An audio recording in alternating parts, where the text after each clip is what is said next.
Master of Sass, Lost and Found. Nia had not seen Irene since breakfast, and Irene had been rather quiet too. She usually had a joke or smart remark lined up after she drank some coffee, but there had been no sarcastic quips that morning, and she'd disappeared as soon as she'd finished eating. "Hey, have you seen Irene?" Nia asked Lloyd. "Not since breakfast. Why?" he replied. "Nothing. It's just a little strange that neither of us have seen her since this morning," Nia said. She went to go see if anyone else had seen Irene. She wasn't training on the deck with Zane and Kai. They hadn't seen her either. Jay was playing video games, and he told Nia that he hadn't seen Irene since breakfast. Cole was in the kitchen. "Have you seen Irene? I can't find her," Nia said. Not since breakfast. I think she headed to her room," Cole said. "I hope she's okay. She's been acting weird all morning," Nia said, heading to Irene's room. She knocked on the door.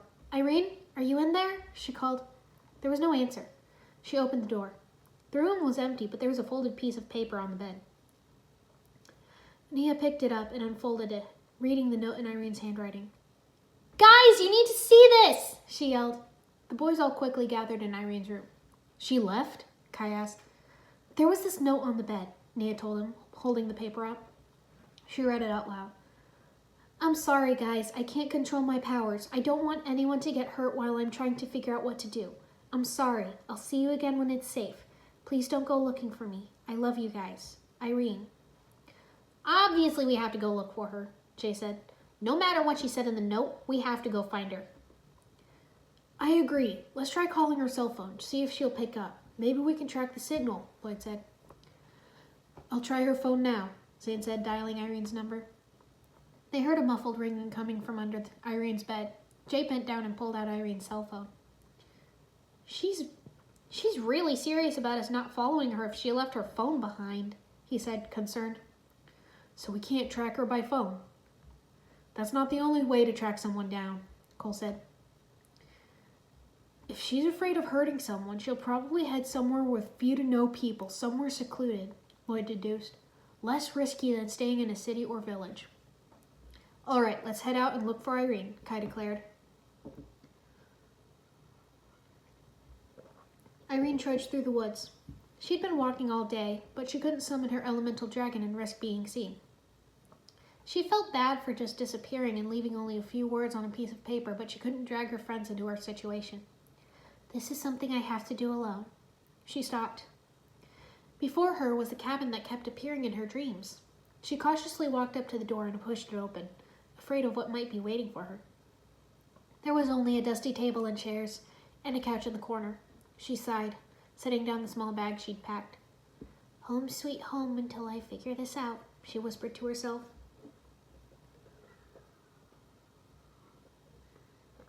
The ninja had gathered around a map of Ninjago with all the places Irene could have gone marked. "She'll avoid populated areas, which eliminates cities, towns, villages, and sewers," Lloyd said. "Why sewers?" Jay asked. "The Serpentine live in the sewers, therefore making it a populated area," Zane reminded him. "We'll fan out and do a grid search. I'll bring in a few people to help with the search, such as Irene's family and the other elemental masters," Lloyd continued. "Irene might be able to hide from us, but we'll find her." They spread out to start the search. Lloyd went to see Irene's family and informed them of the situation. Corinne was distraught at the thought of her youngest daughter missing. Brett was worried but determined to find her. Mark and Elise wanted to help in any way they could and promised to get the older cousins and the aunts and uncles to assist. Of the elemental masters, Skylar, Elva, Griffin, Neuro, and Tox were able to help search. They spread out to look for any sign of Irene.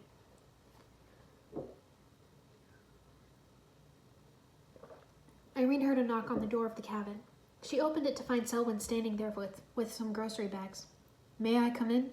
he asked. He lifted up the bags. "I thought you might be hungry, so I brought dinner." Okay," Irene said, letting him in.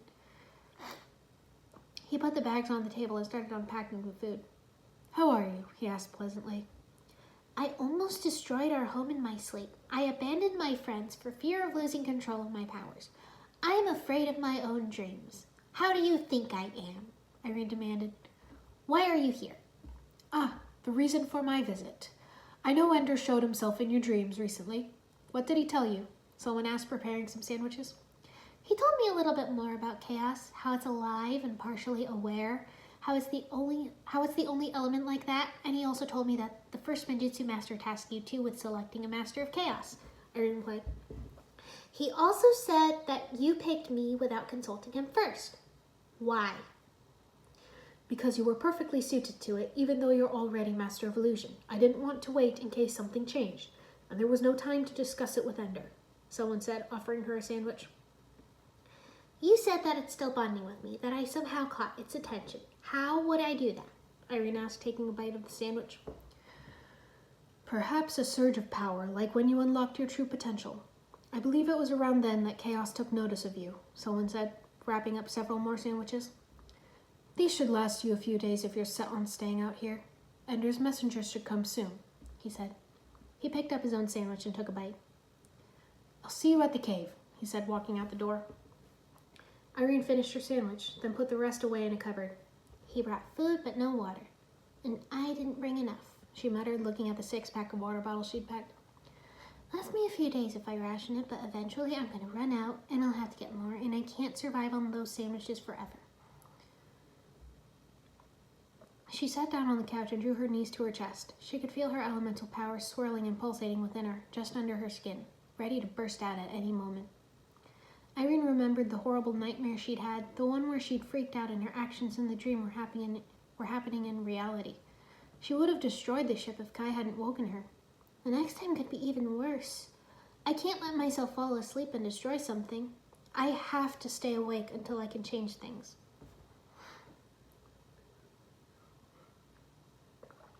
There was no sign of Irene anywhere. She always won hide and seek when we were kids, Mark said, as both the hider and the seeker, and she didn't even have elemental powers back then. Yeah, none of us can ever sneak up on her, and she's got a mental link with us, so she'll see us coming a mile away, Cole said. Did she take any supplies with her? Food, water? Skylar asked. No food was missing from the kitchen, but a 6-pack of water was gone from the fridge, Misaka recalled. So she's only got a few days' worth of water. Eventually she'll have to get more somewhere, right? Skylar reasoned. How good are her wilderness survival skills? She doesn't know the difference between poisonous plants and edible ones, Saint said, but she does know how to find water and shelter. She wouldn't stay somewhere freezing cold with snow, Elise said. Irene hates being cold, and she didn't take any sub-zero gear, did she? Nia shook her head. So any cold climates are out along with populated areas. What about deserts and temperate zones? Wood suggested.